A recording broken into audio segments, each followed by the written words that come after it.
Yeah, I know some of you are just not feeling that music. But that's okay, because it's not your channel. This video, I was asked to do this video by several people who are very interested in my research bibliography. My bibliography goes back many years. It was about 20 years ago that I started amassing this material. It's paramount that you understand that the Archaics research derives from data that is not readily found. It hasn't been amassed until I did it, and it took many years. And this is why it's very hard for people to process the information that's in a lot of my videos, and I don't get a lot of views, and I'm cool with that. I understand. Some of the material is so anomalous that our ordinary natural cognitive dissonance kicks in, and it's perfectly understandable. The frames of reference by which we have been brainwashed to accept by the media and by culture before the media was even an influence almost negates our ability to process information that is so far outside the norm that we would automatically relegate it to fable, myth, fantasy, and just imagination. But the truth of the matter is, as I'm showing right here in this video, the acquisition of so many facts, once you put them together into a cohesive format, absolutely paints a picture, a construct of reality. We can build reality tunnels retrospectively with the data that we find.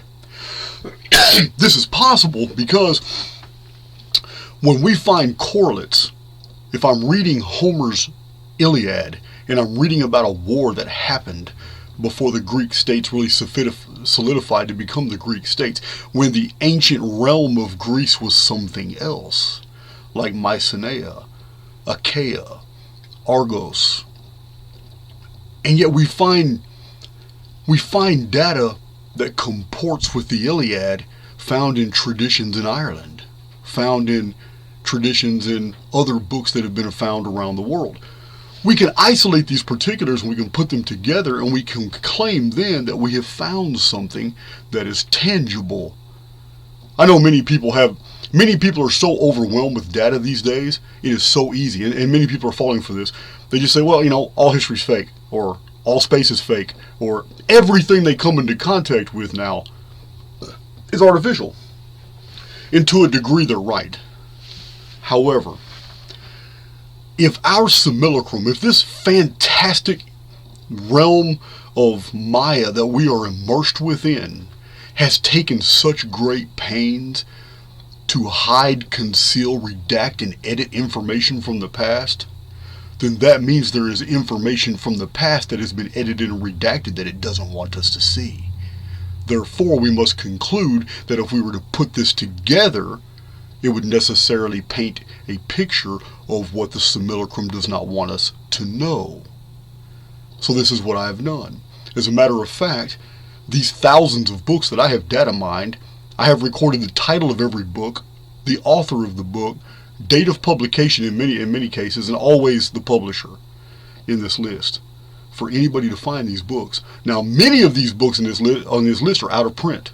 I was very fortunate to get them from collectors, or the very fact that, I don't know, maybe I signed up for it before I entered into this avatar, but I spent 26 years in a Texas prison, and I had access to all the libraries of 116 prisons because of a job that I had while I was in prison. I was able to collate data from sources most of the people in the world have never heard of. And as I say in my videos, my very first Phoenix video, I was very clear.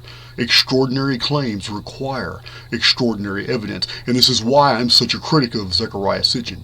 This is why I'm such a critic of Robert Schoch, of Robert Bauval, of Graham Hancock. You will find no praise in my videos for these men, for their books, for the research that they have conducted, the material that they have published. No, I am not a fan. I have researched myself out of most of the paradigms that I had fallen for in the past. And I'm cool with that. 40 years as a Southern Baptist Christian, washed in the blood of the Lamb, twice baptized, Christian choir, proselytizing. I turned my back on all of it at 40 years old because I cannot ignore the data.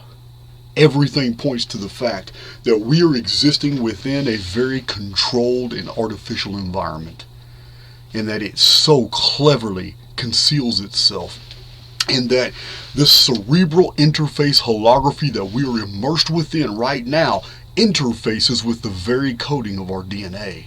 And it's mind-boggling, and it's entirely spiritual that an individual can even imagine this, because imagination is spiritual.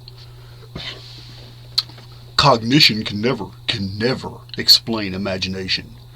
Intuition, empathy, these are spiritual qualities that the brain itself, which is nothing but a knowledge processor, it can't perform these functions. These functions come from something else. Excuse me. I slammed 2 cups of coffee and I'm paying for it right now. So this list of books is for you. If you want to follow up on my research, if you want to chase my data sets, if you want to verify that the findings that I have made are real, by all means do it.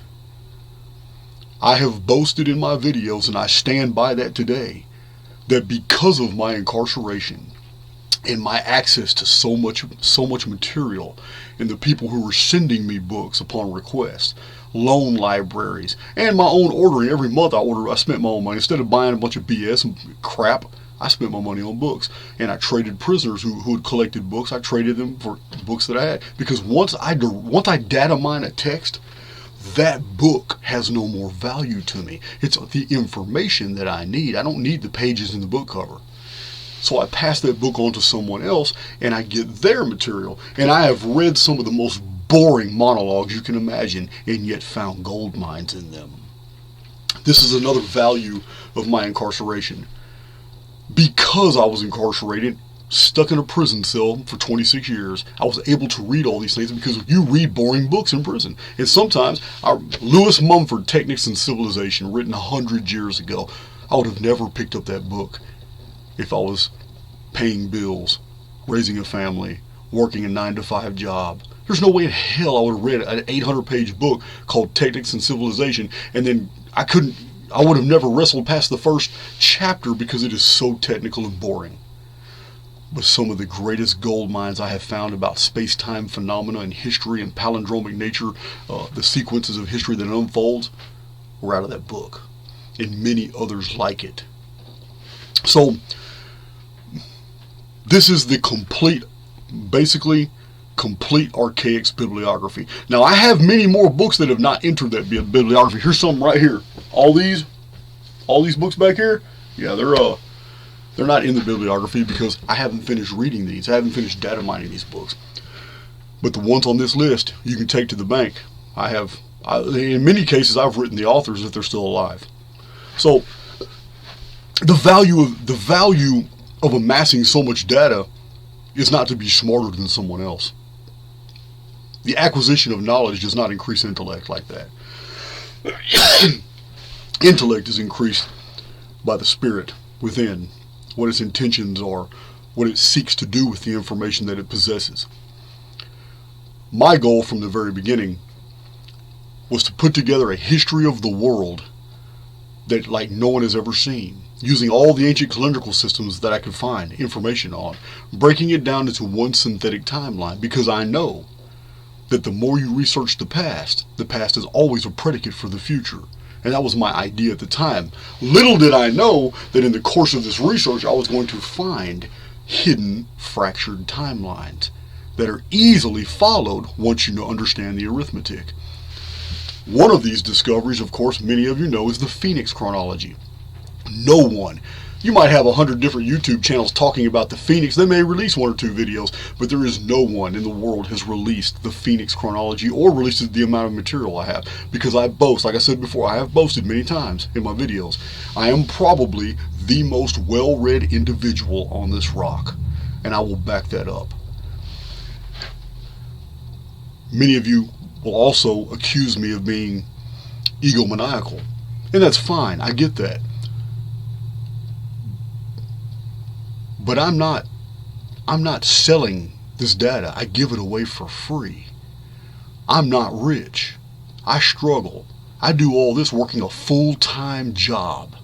I have no social life. I have given up everything about a life of pleasure and partying. All the things you think that a prisoner or an ex-con would want to do when he gets out. I've given all that up. So it is not entirely altruistic. I just wouldn't be at peace if I wasn't doing it. I spent too many years constructing this material to not reveal it. So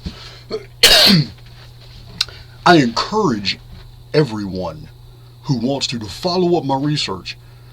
Be a fact checker. Learn for yourself. You don't always have to just watch YouTube videos and accept what you see if it resonates with you or not. Sometimes it's necessary to look deeper. Make sure that when somebody is quoting a text, that's exactly what it says. In that text, where that information derived from. This is why I also value my methodology, which involves arithmetic. I study history through the lens of pi and phi, curvature equations, palindromic sequences, isometric projections. These are all valuable to me as tools because I see how these events in world history have unfolded. These amazing timelines that fracture off from the main construct that we are within right now. Some of them continue for a long time and merge back in with the main construct. Others, they go in a totally weird direction and phase out, and we hear nothing about them.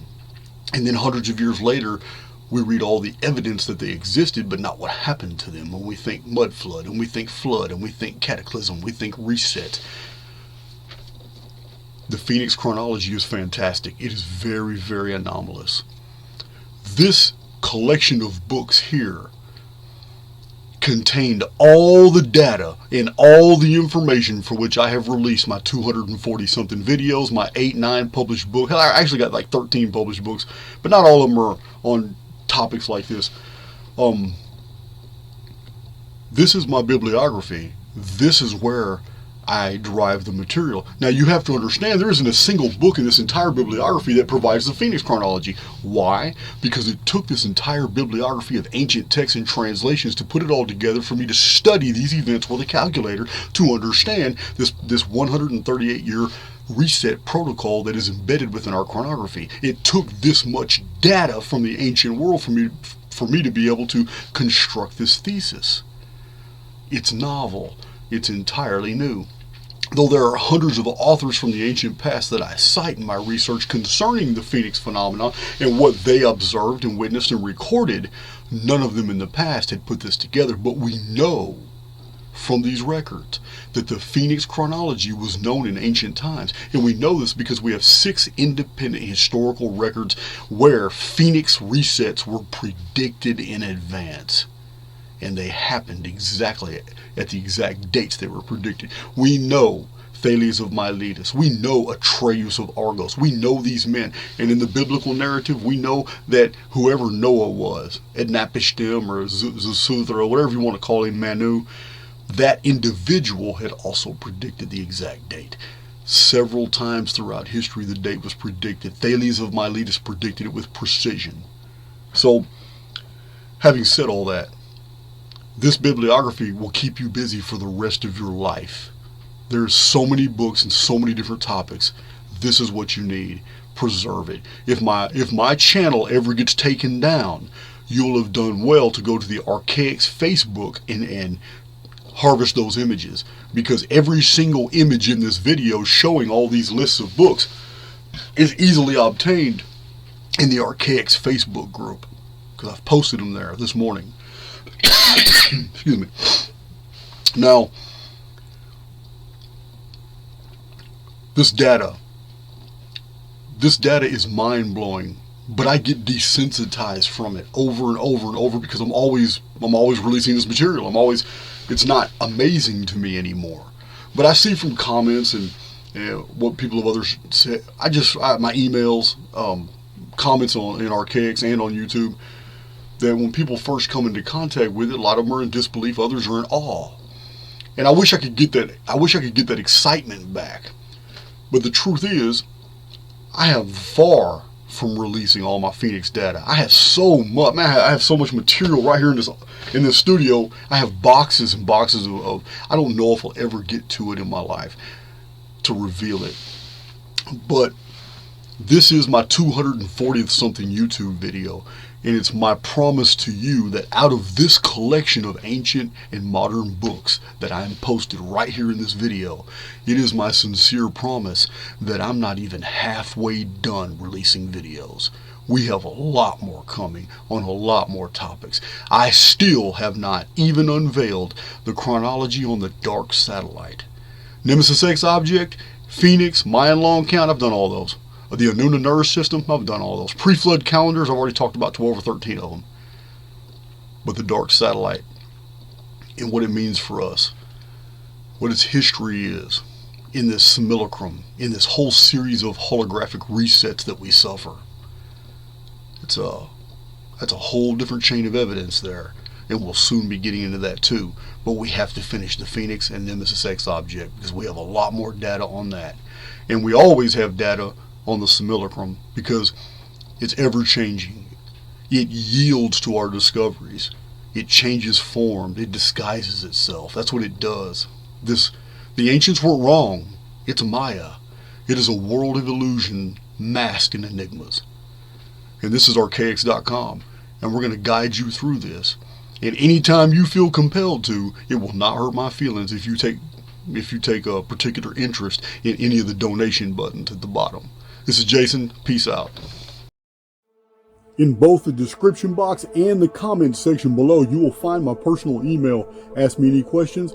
You have video ideas, I'd like to hear them. And if you want to donate, all those buttons are accessible below. Playlists and everything you might need, access to the gates to my websites.